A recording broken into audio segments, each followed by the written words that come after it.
நமஸ்தே. பல பல பல ஆண்டுகளுக்கு முன்னாடி கிங் சாலமன் அப்படின்னு ஒரு ரொம்ப புத்திசாலி ராஜா இருந்ததாகவும், two women come to his court and there is a fight about who will get the baby. There is a baby, both of them are claiming it is their baby. உடனே Solomon ஒரு interesting idea பண்ணுறார். You must have heard of that story. கத்தியால் வெட்டி பாதி பாதி எடுத்துக்குங்க அப்படிங்கிறார். ஒரு அம்மா நல்ல டெசிஷன் அப்படிங்கிறாங்க. இன்னொருத்தி ஐயோ குழந்தைய கொல்லாதீங்க, அவளே எடுத்துகிட்டு போனாலும் போட்டும், கொடூரமான மனசுக்காரி, பட் குழந்தைய கொல்லாதீங்க அப்படின்னு தாய் பாசம் தான் சொல்லும். ஸோ அந்த மாதிரி சொல்கிறது தான் நிஜமான தாய் அப்படின்னு there is an interesting story. But King Solomon may not work out today. 1985, some of you might remember, there was this movie called Sindhu Bhairavi. And in Sindhu Bhairavi, Sindhu, played by Suhasini, has the baby. She has brought the baby, her baby. And she's giving it to Sulakshana, who is Bhairavi. And Bhairavi says, sorry, I can't take that baby. And there is this baby in between on the floor and it starts crying. Sindhu somehow steals her heart while the baby steals this new mother's heart. So, may not work out. Seri, நம்மளுக்குள்ள we can't sort out அப்படின்னா, can we go to a judge? Can we go to a third person? அப்படின்னு பார்த்தா அதுக்கும் கதை சொல்லிட்டு போயிட்டாங்க. இந்த ஒரு ரெண்டு பூனைகள் சண்டை போட்டுட்டு இருந்த மாதிரியும், there was this monkey who promised to be a judicial distributor and we know what happened. எடுத்துகிட்டு போனது ஒரு அப்பம், கடைசியில் இந்த பூனைகளுக்கு கிடைச்சது not even a few crumbs because the monkey kept making a mistake in the exact division. So probably it makes sense to not invite a third party and not to really have any play of emotions involved there. So the final resort is to mathematics, the queen of all sciences. ஒரு கேக்கை வெட்டுறதுல அவ்வளோ complications என்ன இருக்க முடியும்?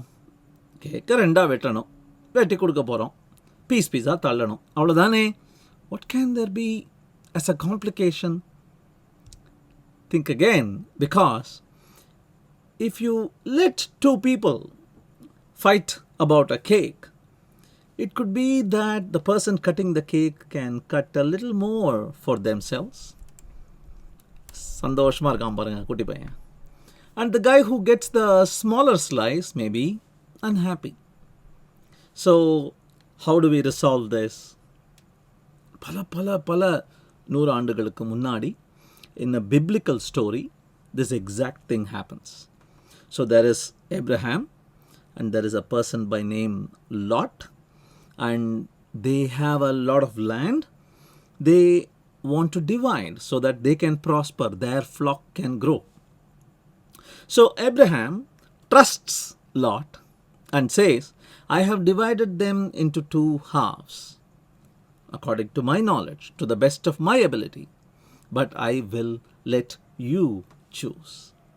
So இங்கேருந்து வந்தது தான் I cut, you choose அப்படிங்கிற simple but effective algorithm for dividing something between two people.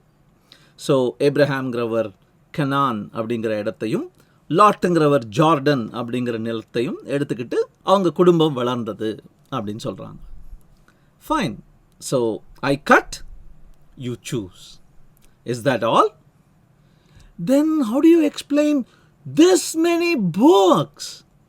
இந்த சப்ஜெக்ட் நான் ரிசர்ச் பண்ணும்போது எங்கேயோ ஒரு புக்கில் ஏதோ ஒரு சாப்டர் எழுதியிருப்பாங்கன்னு நினச்சேன்.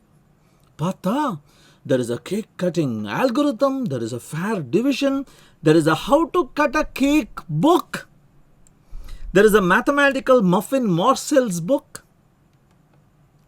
There is something more. Wouldn't you agree? Yes, of course. If there are more than two people, the complication actually explodes. ரொம்ப காம்ப்ளிகேட் ஆகிடுது. And there are three considerations when taking care of any such problem. Three considerations. ஒன்று வந்து the division should be proportional அப்படிங்கிற need. So எனக்கு எவ்வளோ கிடைச்சதோ உனக்கும் அவ்வளோ கிடைக்கணும் அப்படிங்கிற அந்த need. ரெண்டாவது, they say such division to be fair should be envy free.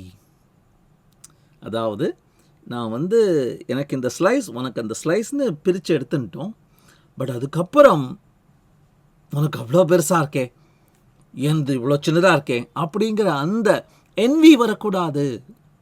And there is a third one which many software engineers sometimes forget, which is it should be bounded by time.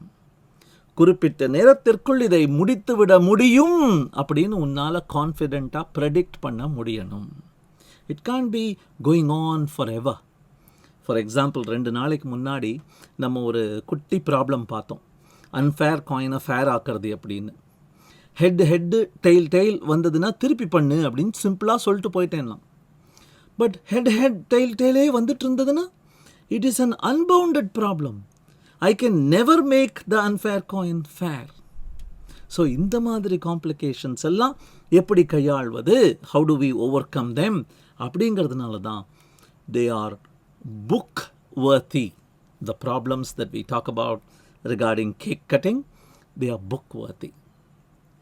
Anyway, அதில் ஒரு particular புக்கை எடுத்துட்டு அதில் ஒரு particular important advice கொடுக்குறாங்க. அதை மட்டும் நம்ம இன்னைக்கு பார்க்கலாம். So the cartoon introduction to economics முன்னாடியே ஒரு தடவை நம்ம இதை என்கவுண்டர் பண்ணியிருக்கோம். இதில் cake cutting is a chapter. And in that cake cutting chapter the author says, சும்மா கேக்கை வெட்டுறது இதில் என்ன பெரிய விஷயம்னு தள்ளி விட்டுறாதீங்க. The concept of cake cutting is everywhere. Divorce செட்டில்மெண்ட்டில் ஹஸ்பண்டுக்கு எவ்வளோ, ஒய்ஃபுக்கு எவ்வளோ. கார்ப்பரேட் ப்ராஃபிட் ஷேரிங்கில் பார்ட்னர்ஸுக்கு எவ்வளோ, போர்ட் மெம்பர்ஸுக்கு எவ்வளோ, எம்ப்ளாயீஸுக்கு எவ்வளோ, ஷேர் வெளியில் இருக்கிற பப்ளிக் ஹோல்டர்ஸ்க்கு எவ்வளோ. It is an important question. Government policy, so spectrum share பண்ணுறதா இருந்தாலும் சரி, அல்லது ஒரு காமன் ரிசோர்ஸ், ஒரு பெரிய ஏரி இருக்குது, அந்த ஏரியில் இருக்கிற மீனை யார் எவ்வளோ பிடிக்கலாம் அப்படிங்கிற கேள்விக்கு பதில் சொல்கிறதா இருந்தாலும் சரி, sharing, fair sharing is important. How about political negotiations? So ஒரு மிடில் ஈஸ்ட் இன்னும் சண்டை போட்டுட்ருக்காங்க. அங்கே யாருக்கு எந்த இடம், எந்த இடத்துல லைன் போட போகிறோம், நோ மேன்ஸ் லேண்ட் எது அப்படின்னு.